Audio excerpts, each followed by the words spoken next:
I have not been reading much because I've been trying to get through Remarkably Bright Creatures. I'm on page 128. This is an absolute slog. Oh gosh, I'm not enjoying myself. I was really hopeful when I started this book because I'm like, ooh, it's different. Ooh, POV of the octopus, but I think I've already kind of solved the mystery. I think I know what's gonna happen. And the dialogue is really stilted, especially between the older characters who are, you know, like past retirement age or retirement age. It's really stilted, and it's just a slog. You get the occasional extra character that probably didn't need their own POV. I don't know. I might not completely DNF it, but I might set it aside for now because this is a slog and I'm not enjoying myself. This book is, let's see, how many pages?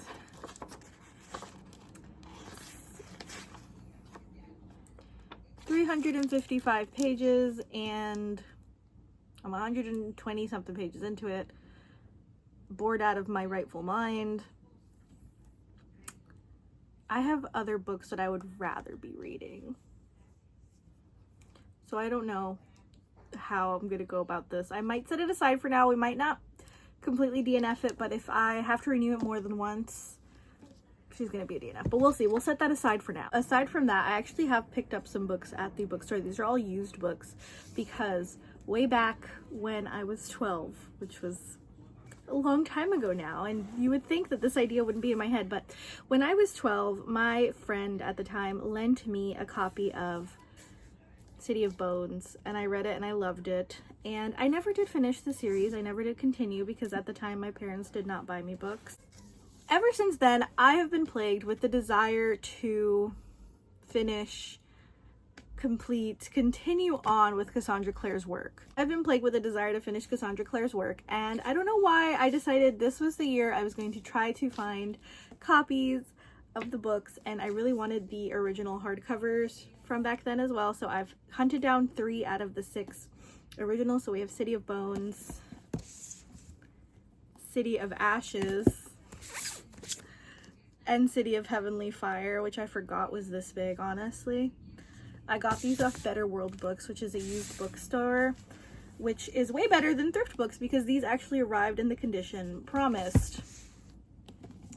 But yeah, so this is something I want to endeavor on when I get the whole series. I do kind of want to try to go through the whole thing, but this is really silly. You'd think that I was 12 and I would have given up on this idea, but no.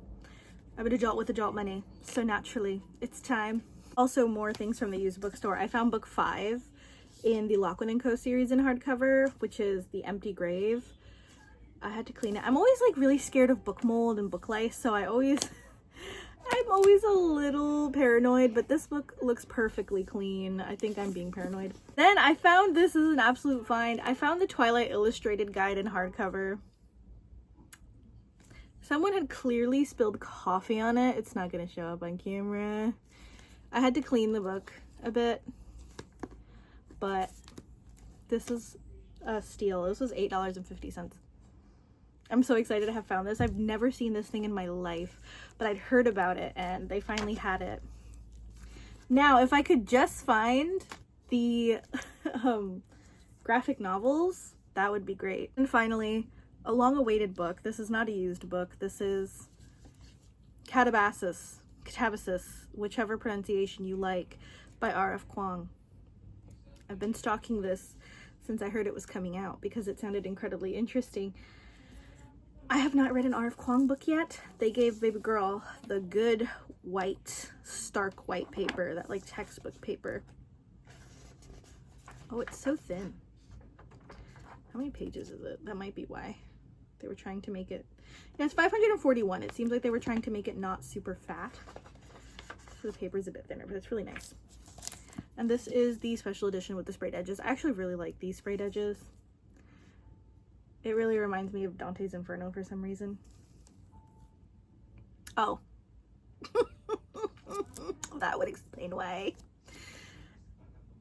I'm not really good at remembering synopses sometimes. So sometimes the books that I like are also a surprise to me because someone else, another version of me, picked the book and then I forgot. Yeah, Orpheus and Dante to guide them. So this is kind of like Dante's Inferno-esque. I love Dante's Inferno, so very excited. I've not read an R.F. Kuang book yet. I've heard varying feelings about her, but I like to make my own opinion because reading and writing is very subjective and everyone has different tastes. So I'm excited for this, but I don't think I'm gonna read it yet. I will be heavily avoiding spoilers though. I'm scared. Since I'm not particularly in the mood to continue with Remarkably Bright Creatures, that leaves us as kind of an impasse between two books.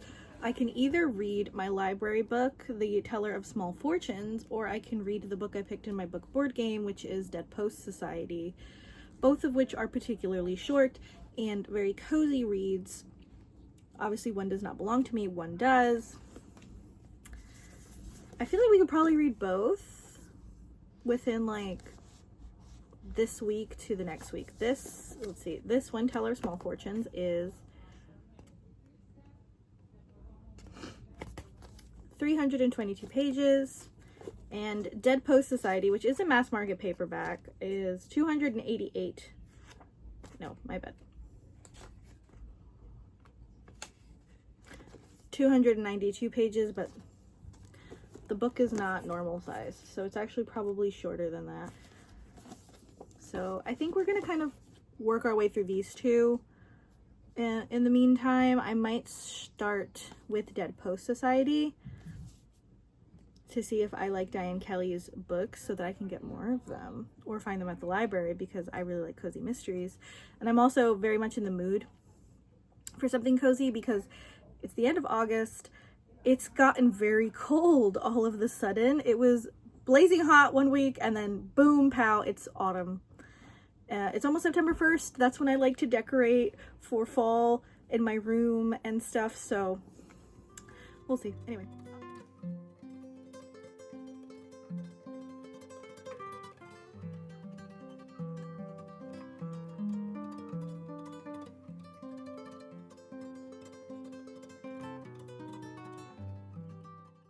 I think this came out amazing. That's Zoe's makeup from K-Pop Demon Hunters. Now, as cute as it is, without glasses, I can't see, so. Killed it.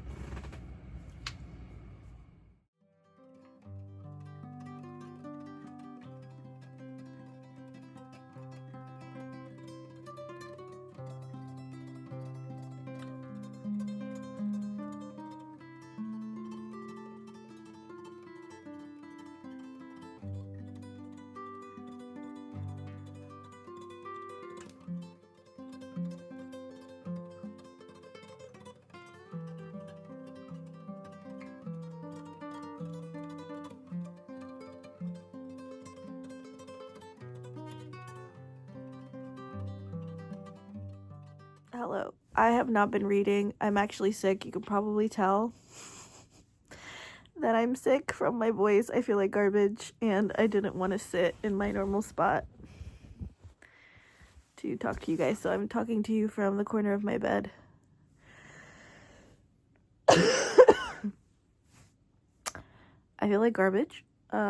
I've had significantly more homework this September than I've had in any other September in my master's program. I don't know why these classes are so September heavy. This is the book I'm supposed to be reading, Dead Post Society by, what is this, Diane Kelly. And I've only gotten 54 pages into the book. One, because I haven't been reading because I had so much homework, and then my spare time, I've been using it to play Hollow Knight. I really love Hollow Knight. This is such a cute game. It's also stupidly hard. It's not stupidly hard. I'm bad at playing games. That's okay though, because I'm getting better at it. I get better every time I play like a hard game. But I wanted to share with you guys this really awkward line in this book. It's on page 31, and she's talking about how they're doing a walkthrough of the school she's supposed to be fixing, and they're in a bathroom, and so she's like, the surface was marred by graffiti written in marker or scratched into the metal surface. There was the obligatory phallus, of course, though the student who drew it showed much more artistic talent than in typical depictions. The appendage appeared droopy and despondent. A poignant, problemed penis.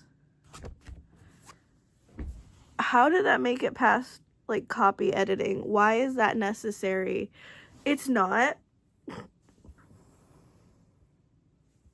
Like, that's actually the most unnecessary line. This is a mystery book. Why am I reading about a problemed penis? I don't I just said there's a dick on the wall. You didn't even need to tell me. Like, saying that there was just graffiti on the wall is enough. I know what's going to be on the wall. I've been into a school bathroom. Like a high school bathroom. Be so real. We all know what's written on the wall. And then, like, you can tell us something interesting if you spotted it. But I didn't need to know about this, like, overly artistically drawn penis. I'm sorry. I get into coughing fits. I feel like after I read that line, I was just like, how did this make it past edits? And I, like, my desire to finish this book flew out the window, pretty much. I'm still going to try and finish it. But like I said, I'm just, like, not in the mood. But I don't want to put it on the back burner because I already DNF'd Bright Creatures, whatever. I don't know. Maybe when I'm not sick, I guess. We'll see. I'll check back in at some point, hopefully when I've made some kind of significant progress with this book. Or any book at this point. I'm ready to, like, switch between books or something. I don't know. I'm invoking spoiler warning for Dead Post Society. We have more problemed phalluses because apparently the headmaster couldn't get it up for his wife. He has erectile dysfunction. And I quote, his participle dangled, if you understand what I'm saying. I was gonna give you guys a reading update, but I lost my voice. I can give you the whispered update. Welcome to the ASMR portion of this video. I literally can't talk above a whisper. It's so bad. Oh well. I don't like this book. I don't know. I'll come back when I have a voice. I just wanted to... I hope this makes you laugh because I find it funny that I just have to, like, stage whisper to everyone.